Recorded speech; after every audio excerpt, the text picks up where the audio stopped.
84 elite candidates stood in the glass-walled penthouse lobby of Vanguard Tech headquarters. Polished, cutthroat, every one of them wearing bespoke suits and clutching flawless resumes. Then the elevator doors opened and John Barnes walked in. Rolled up white sleeves, dark jeans, a worn canvas bag slung across one shoulder, and a 6-year-old girl pressed against his side, arms wrapped tight around a brown teddy bear. The smirks came before he cleared the threshold. Someone loudly stage whispered that the community college remedial class was down the street. Alistair Vance, Senior VP of Engineering, turned from the terminal floor with a slow, amused smile. The kind men wear when they've already decided the outcome. John didn't look at him. He crouched down, smoothed Vivian's braids once, said something quiet that made her nod, and stood back up. 45 seconds later, Alistair's smile was gone. The legendary red diagnostic screen. Unsolvable, it had read for 11 months. Pulsed once and flipped a brilliant, steady green. The entire room went silent. Not the polite silence of courtesy. The cold silence of recalibration. On the glass balcony above, Elena Vance stood perfectly still, tablet forgotten at her side, watching the man every person in that room had just finished laughing at. Her expression didn't shift, but something behind her eyes did. The man they mocked was the only one who could save her empire from the inside out. Now, please like and subscribe so we get into it. Vanguard Tech didn't need introduction. Its infrastructure ran quietly beneath the surface of daily life, processing 14% of the continent's real-time financial transactions, securing the digital backbone of 3 federal healthcare networks, and routing the kind of classified communication traffic that never appeared in annual reports. It was, by any honest measure, not a company. It was critical infrastructure wearing a corporate logo, which made the stakes of the principal lead developer search exactly what no one in that lobby was willing to say aloud. Alistair Vance ran the interview panel the way he ran everything, as a performance of dominance dressed as due diligence. He interrupted candidates mid-sentence to correct terminology they'd used correctly. He asked one MIT graduate to justify his thesis methodology, then cut him off 12 seconds in. He smiled the entire time. The cruelty wasn't incidental. It was the point. Alistair had spent 11 years building his position at Vanguard through proximity to Elena's brilliance and the careful elimination of anyone who threatened to outshine him. He was exceptionally good at identifying threats early. He had not, however, been the one who added John Barnes to the roster. That addition appeared on the official candidate list at 11:47 the previous evening. A single late entry, no agency affiliation, no LinkedIn profile, no portfolio link. Just a name, a phone number, and a document attachment that Alistair's clearance level couldn't fully open.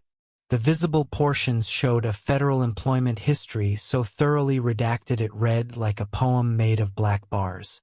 A single unredacted line sat at the bottom of the cover page, handwritten in ink and initialed by someone whose title alone made Alistair's jaw tighten.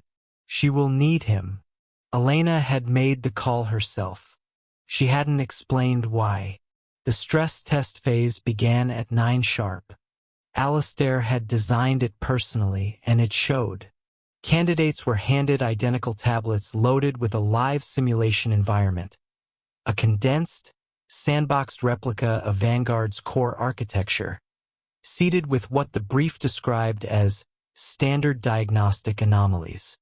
The room filled immediately with the performative sounds of serious work. Keyboards clicking at aggressive speeds. Quiet, confident murmuring between candidates who wanted to be overheard. The first submissions came within 8 minutes. Thick digital portfolios, credentialed cover pages, architecture diagrams color-coded and professionally annotated. One candidate from Stanford submitted a 40-slide breakdown. Another passed forward a physical binder, tabbed and laminated, as though the weight of it alone constituted competence. John submitted a single sheet of paper, plain white, one line of text, a phone number, formatted in a non-standard international encryption prefix that hadn't been in public circulation since a federal communications protocol was quietly retired 4 years prior. Alistair picked it up with 2 fingers, the way a person handles something they expect to be unpleasant, and set it back down without comment. He didn't understand it. That mattered more than he let on. In the simulation, the declared anomalies were found and flagged within the first 12 minutes by the top third of the room. Alistair noted the timestamps with visible satisfaction. What nobody flagged, what the simulation's own monitoring dashboard hadn't been configured to surface, were 3 deeply embedded backdoor routines nested inside the session authentication layer. They were quiet, elegant, and catastrophically dangerous. The kind of intrusion architecture that didn't announce itself. The kind that waited. John flagged all 3 at the 11-minute mark. He added a 4th. One nobody had planted. One that was already there.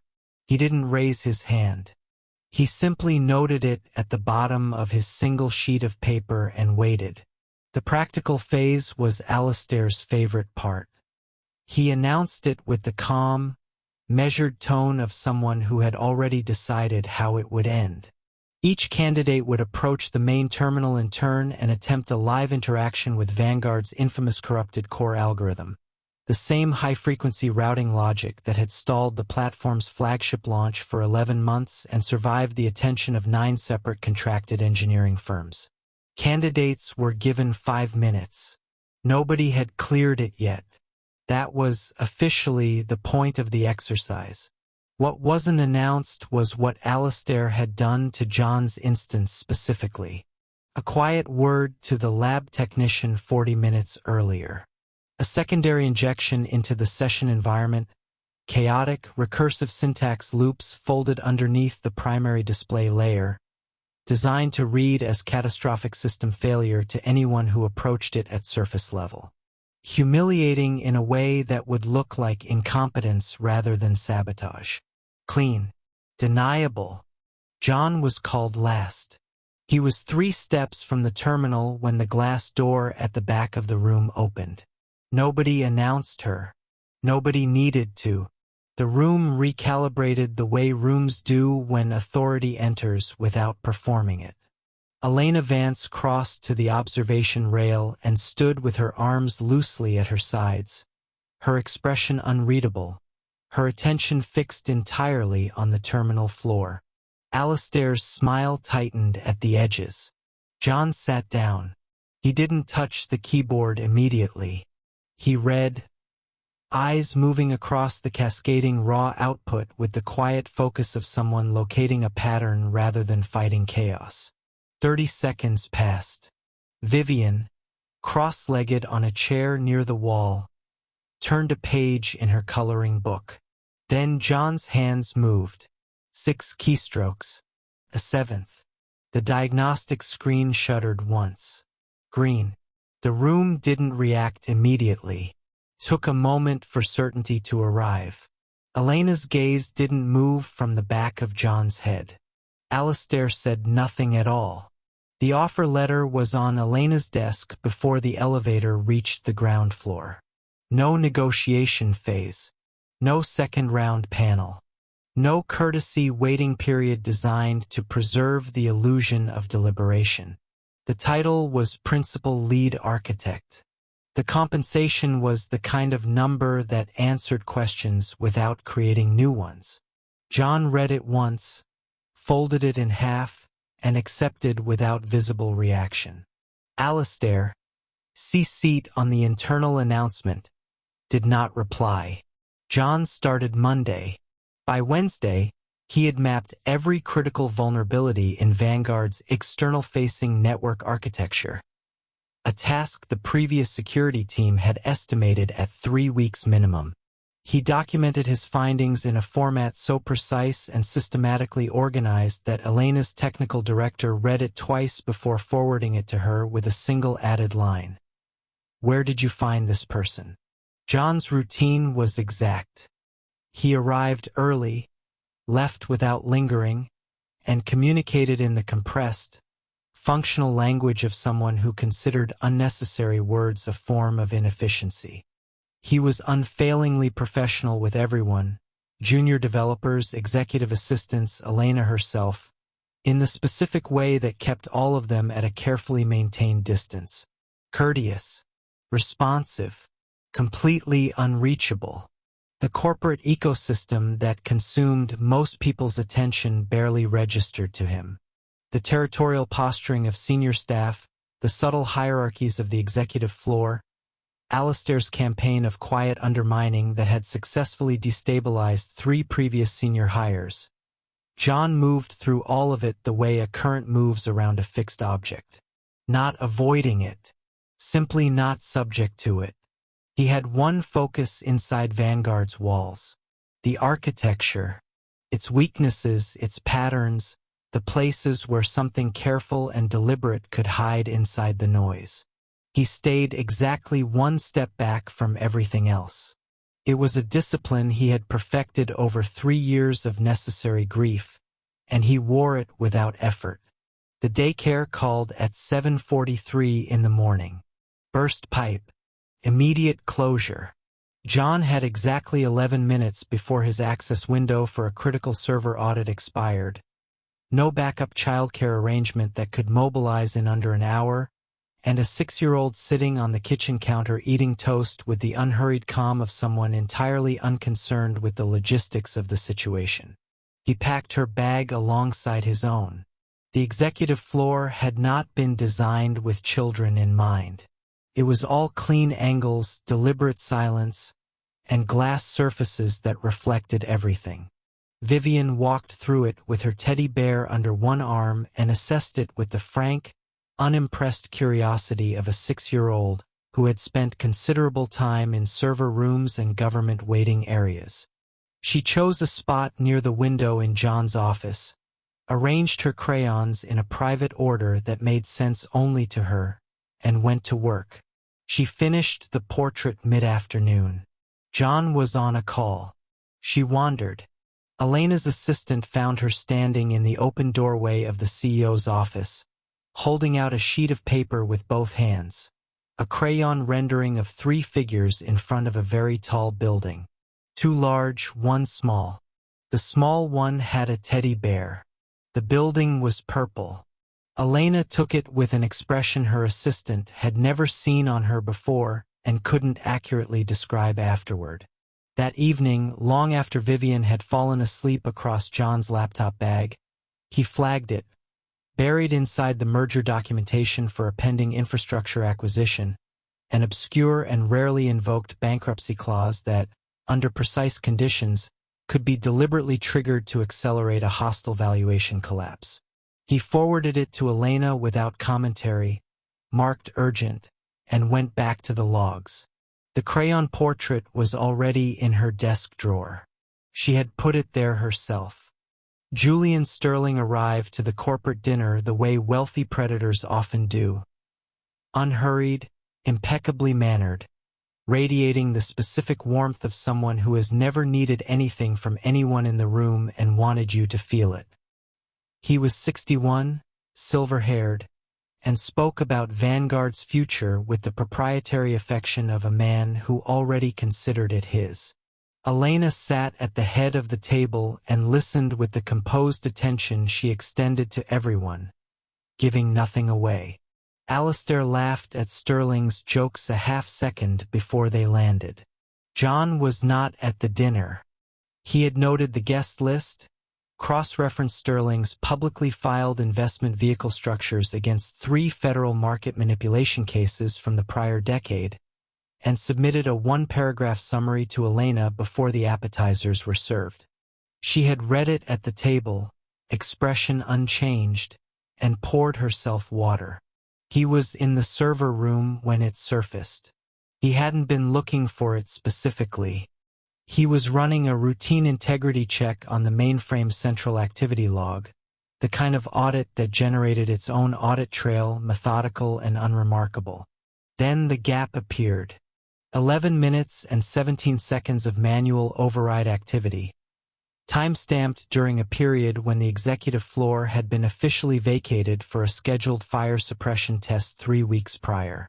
The kind of window someone would need to know about in advance.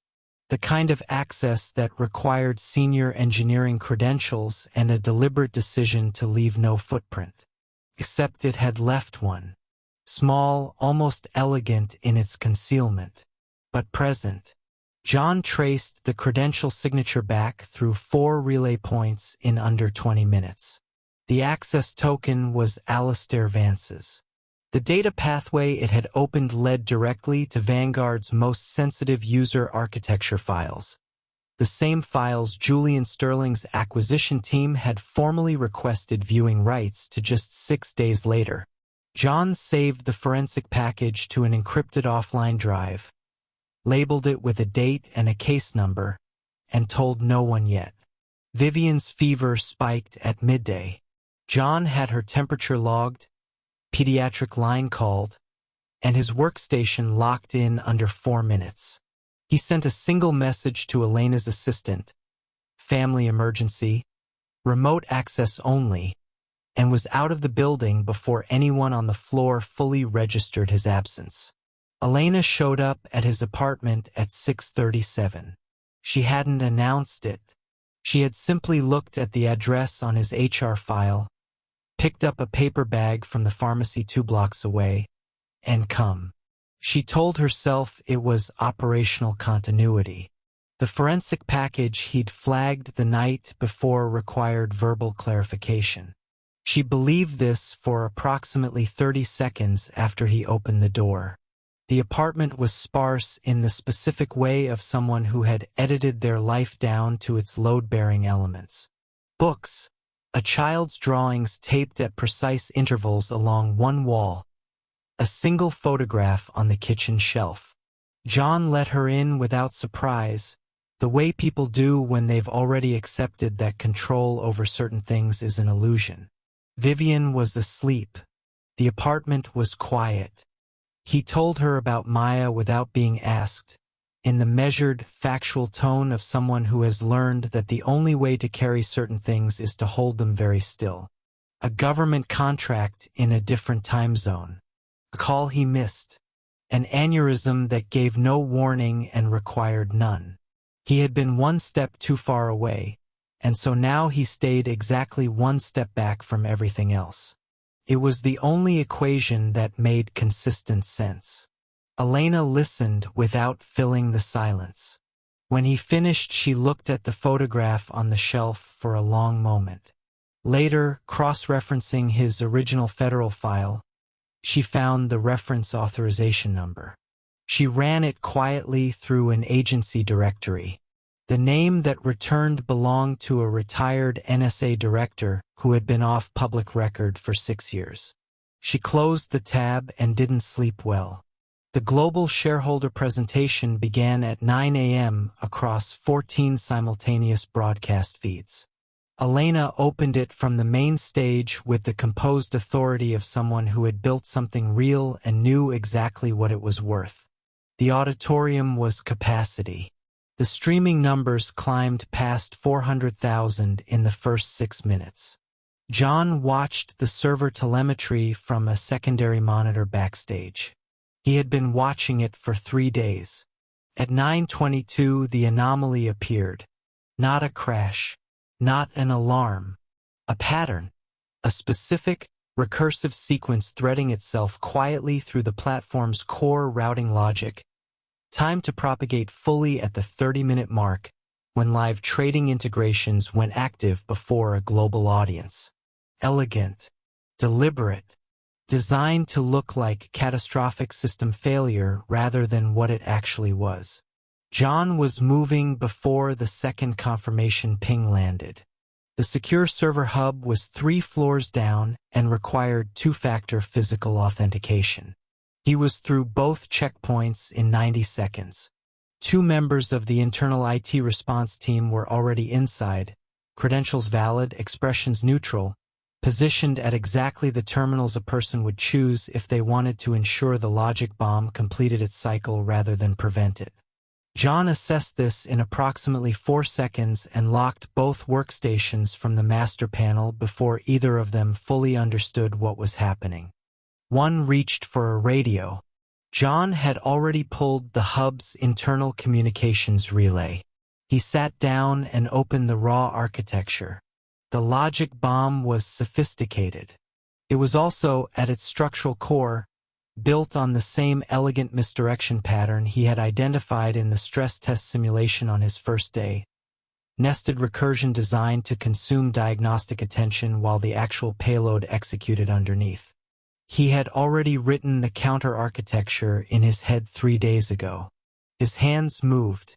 The broadcast continued above him, uninterrupted. At the 29-minute mark, the recursive sequence collapsed cleanly inward and went still. John exhaled once and reached for his phone. The data package reached Elena's tablet at the 26-minute mark, 3 seconds after John sent it. She was mid-sentence at the podium. She didn't break stride. She finished the paragraph, took a single step back from the microphone, and handed the tablet wordlessly to Vanguard's general counsel standing in the wing. By the time Julian Sterling understood what was happening, the exits were already a formality.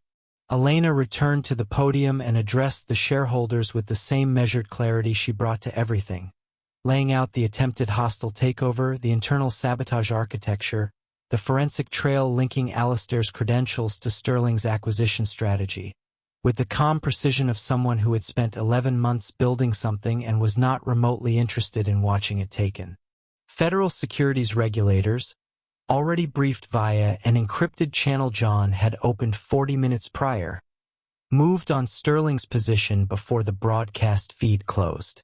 Alistair was escorted from the building by people who did not work for Vanguard. The auditorium emptied slowly. The broadcast numbers peaked at 612,000. John was still in the server hub when Elena found him.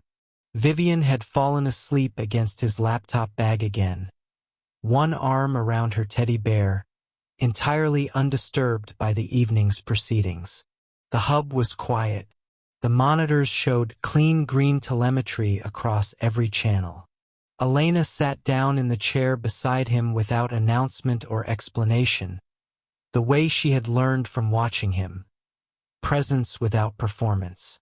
They stayed like that for a while, the 3 of them in the low light of a room full of humming servers, the city visible through the narrow high window. Vivian stirred, looked up at Elena, and reached for her hand with the uncomplicated certainty of someone who had already decided. John watched it happen. Something in his face shifted, quietly, completely, without resistance. Elena caught it from the corner of her eye and said nothing. It was the first time she had seen him smile. If the story moved you, challenged you, or kept you reading longer than you planned, you already know what to do. Like this post, share it with someone who needs a reminder that quiet people carry the loudest capabilities, and subscribe so you never miss the next chapter. More stories are coming. They will be worth your time.